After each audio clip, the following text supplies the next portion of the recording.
सभी साथियों को शरारत का नमस्कार। साथियों, आज हम भारतीय शासन अधिनियम 1872 के बारे में आपसे बातचीत कर रहे हैं। भारतीय शासन अधिनियम 1872 ब्रिटिश समय का है और कुछ संशोधनों के साथ जो कहते हैं भारत में लागू किया गया और भारत के सभी न्यायालयों में इसका जो है ये लागू है, कम इनटू फोर्स है। और इस अधिनियम के अंतर्गत ही साक्ष्य लिए जा सकते हैं, जिरह की जा सकती, क्रॉस किए जा सकते हैं, सारी गवाहियाँ होती हैं।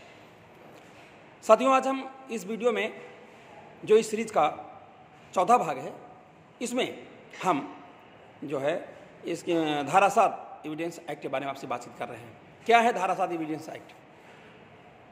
धारा 7 एविडेंस एक्ट कहती है कि वे तथ्य जो विवादक तथ्यों के प्रसंग, हेतु या परिणाम है, वे तथ्य सुसंगत हैं। Facts which are the occasion, cause और इफेक्ट ऑफ द फैक्ट्स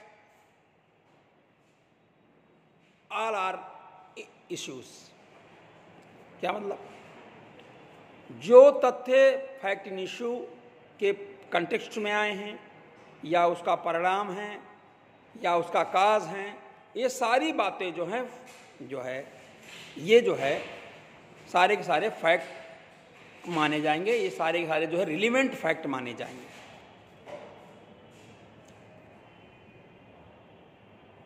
अब रिलीवेंट फैक्ट माने जाएंगे वे तथ्य सुसंगत हैं जो सुसंगत तथ्यों के, विवादक तथ्यों के अव्यवस्थित, अन्यथा प्रसंग या हेतु या परिणाम है। यही मतलब जो मैंने अभी बताया कि फैक्ट इन इशू वो सारे तथ्य जो किसी घटना का परिणाम है, किसी घटना के कारण हैं, वो सारे के सारे रिलीवेंट फैक्ट हैं।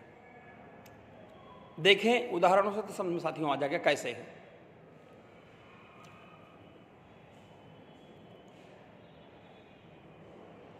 खा को लूट लिया गया है मिस्टर का द्वारा, यानी मिस्टर बी को लूट लिया गया है मिस्टर ए द्वारा। अब एक मुकदमा न्यायालय में आता है। मुकदमा मिस्टर बी दायर करते हैं मिस्टर ए के ऊपर कि हमको मिस्टर ए ने लूट लिया है। तो पहला ये प्रश्न आया कि क्या मिस्टर ए ने मिस्टर बी को लूटा? अब इसका रिलीवेंट फैक्ट हम बता रहे हैं किस प्रकार बनेगा। इसका रिलीवेंट फैक्ट इस प्रकार है कि थोड़ी देर पहले जो मिस्टर बी थे वो उनके पास कुछ धन था अटैची में, बैग में, जिसे लेकर मेले में गए। कुछ लोगों ने इस बात को देखा। कुछ व्यक्तियों को मिस्टर बी ने दिखाया था कि हम जो है मेले जा रहे हैं, हमें सामान लेना है, हम इतने 1000 रुपये, इतने लाख रुपए लिए हुए हैं, मेले में हमको फला सामान खरीदना है। तो ये बात पूरी तरह से सिद्ध हो चुकी है कि मिस्टर बी अटैची या बैग लेकर मेले गए। कुछ व्यक्तियों को उन्होंने अटैची या बैग दिखाया या अपने धन होने के बारे में बताया, या जो भी खरीदारी मेले में उनको कर रही थी मिस्टर बी को, वो सारी बातें उन्होंने कुछ व्यक्तियों को दिखाई, कुछ व्यक्तियों को बताई।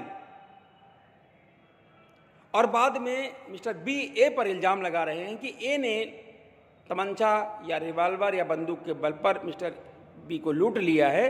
तो ये जो मेला जाना, बैग लेके जाना, धन लेके जाना, मेले में जाना, कुछ व्यक्तियों को उनसे मिलना मिस्टर बी का और पैसे की बाबत बताना, ये सारे बातें जो रिलीवेंट फैक्ट कहलाएंगे इस लूट के। ये जो लूट हुई है, मिस्टर बी को लूट लिया गया ए द्वारा, इसके जो है रिलीवेंट फैक्ट हैं ये सारी बातें, और इनसे संबंधित सारे प्रश्न पूछे जा सकेंगे। ये धारा 7 कहती है। अब दूसरा उदाहरण साथियों देखें। लूट करते समय मान लीजिए मुकदमा मिस्टर बी नहीं लाए, मिस्टर सी लाए हैं, जो मिस्टर बी के लड़के हैं मिस्टर सी। मान लीजिए कि इसी में अगर मिस्टर बी की हत्या हो गई होती मिस्टर ए द्वारा, तो कैसे होता? मान लीजिए मिस्टर बी की हत्या का इल्जाम मिस्टर ए पर है, तो अब रिलीवेंट फैक्ट क्या बनेगा? जहां पर मिस्टर बी की हत्या हुई है, मिस्टर ए के द्वारा हत्या कहा जा रहा है, वहां पर कुछ लोगों ने देखा था कि उस जगह पर वो एक दूसरे से गुत्थम गुत्था भिड़े हुए थे, एक दूसरे को झगड़ रहे, एक दूसरे के कारण पकड़े हुए थे, एक दूसरे का गला दबा रहे थे, मारपीट कर रहे थे, झगड़ा कर रहे थे, पटकी पटका कर रहे थे, गुत्थम गुत्था थे।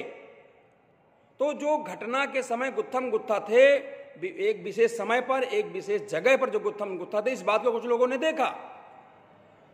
तो ये जो घटना है, जिन लोगों ने देखा, जो गुत्थम गुत्था की घटना है, झगड़े की घटना है, ललकारने की घटना है, गाली गलौज की घटना है, सारी बातें जो है बता रही, ये रिलीवेंट फैक्ट्स हैं किस घटना के, कि बी की हत्या हो चुकी मिस्टर ए द्वारा।